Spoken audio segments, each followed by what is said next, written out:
Okay, well, so very good afternoon to all. आज हम बात करेंगे जैसा कि विदाउट एनी डिले और एनी न्यू टॉपिक, आज हम वही सिलेबस से रिलेटेड चीज़ें चलेंगे। आज हम बात करेंगे temperature dependence of critical magnetic field या क्रिटिकल फील्ड की बात करेंगे। किसकी बात करेंगे? We will see the temperature dependence. किसकी? Temperature dependence of critical magnetic field, और आप कह सकते हैं क्रिटिकल फील्ड। और ये आपके बिल्कुल सिलेबस से ही रिलेटेड टॉपिक है। क्रिटिकल फील्ड मैं बोल देता हूं इसमें। क्रिटिकल फील्ड बात किसकी हो रही है? मैग्नेटिक फील्ड की बात हो रही है। We are talking about the magnetic field. So now the question raises कि मैग्नेटिक फील्ड टेम्परेचर के साथ कैसे वेरी करता है, how it's vary with respect to the temperature.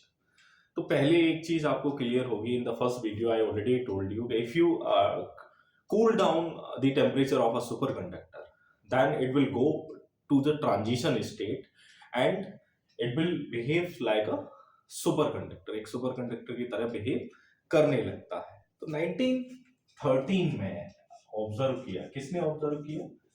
H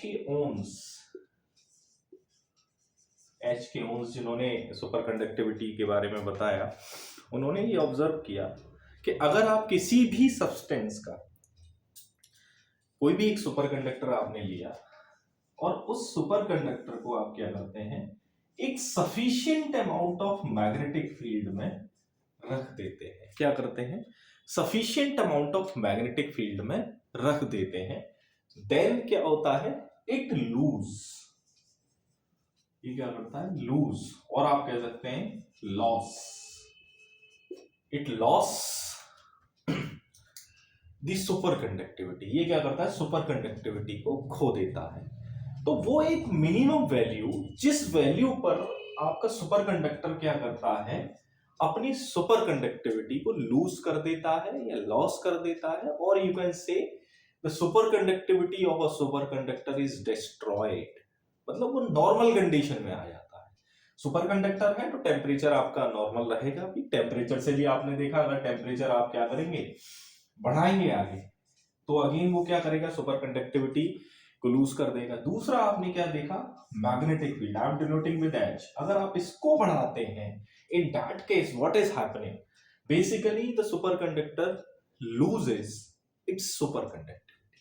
तो इसी को बोला गया कि सुपर कंडक्टर की जो कंडक्टिविटी, सुपर कंडक्टिविटी है, how it's depend upon the temperature.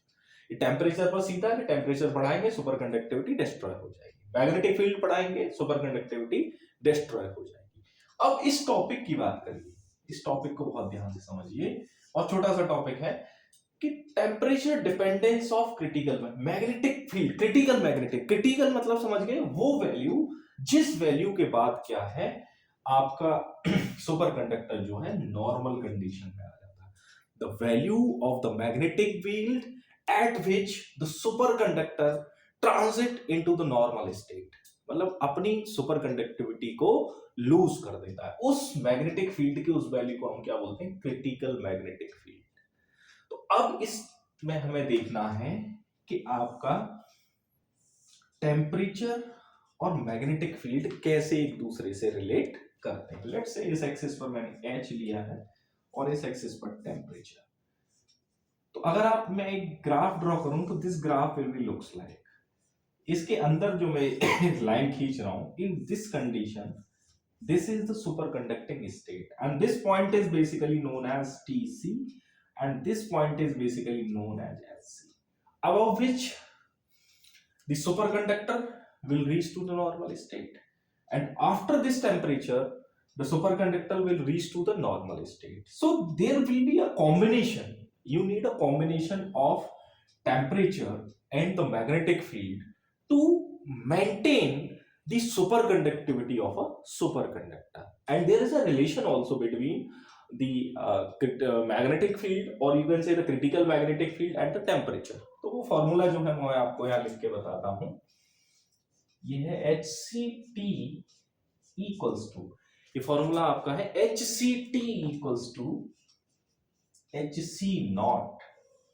1 minus, इसको मैं यहां से हटा दूं अभी, 1 minus T upon T C का होल स्क्वायर। अभी हम बात करेंगे इनमें और चीजों की कि ये क्या क्या है। देखिए एच सी टी, किसी टेम्परेचर टी पर क्रिटिकल मैग्नेटिक फील्ड की वैल्यू, क्रिटिकल मैग्नेटिक फील्ड की वैल्यू एब्सोल्यूट जीरो पर, टी टेम्परेचर, कोई भी एक टेम्परेचर, और टी सी क्रिटिकल टेम्परेचर। ये एक इकलौता फॉर्मूला है आपके इस सुपर कंडक्टर और इस यूनिट में, और आप कह सकते हैं on this formula you will find few numericals, जिसमें क्या होगा, आपको कहीं एच सी टी दे रखा होगा, एच सी नॉट दे रखा होगा, टी दे रखा होगा तो टी सी पूछ लिया होगा। मतलब हियर देयर आर 4 वेरिएबल्स, तो 3 will be given and 1 will be asked. तो यहां से क्वेश्चन न्यूमेरिकल बनने के भी चांसेस हो सकते हैं। तो ये न्यूमेरिकल्स जो है मैं आपके किसमें कराऊंगा, जब आपकी ट्यूटोरियल क्लास कराऊंगा मैं बहुत जल्द, इसको बहुत जल्दी फिनिश करेंगे उसके बाद कराएंगे। तो अगेन मैं थोड़ा इसको फ्लैशबैक में रिपीट करता हूं कि एच के ओन्स ने देखा कि व्हेन यू पुट और when you apply some magnetic field over a superconductor, then by the sufficient amount of magnetic field the superconductivity of the superconductor destroyed, completely lose हो जाती है।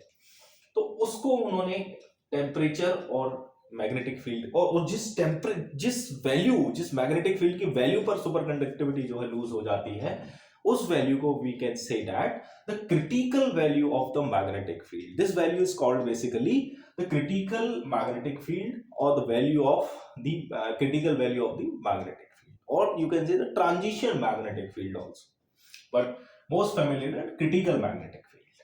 ठीक है, तो when you plotted a graph between the magnetic field and the temperature, then you will find there are 2 points where the critical value of the temperature and the critical value of the magnetic field. So there is a combination is required to maintain the superconductivity of a superconductor. Under this graph, superconductor will behave like a superconductor. But after this, suppose this temperature reaches here, so the superconductivity will lose. If the magnetic field go up from over here, then so superconductivity will lose. So to maintain the superconductivity of a superconductor, there is a suitable combination of the temperature and the magnetic field is used. तो जब आपको लिखने का होगा तो मैंने आपको बता दिया, you can note down, और also the notes is available in the description of this video. Video के डिस्क्रिप्शन में अवेलेबल है, तो आप वहां से नोट्स में भी इसको देख सकते हैं। ठीक है, थैंक यू।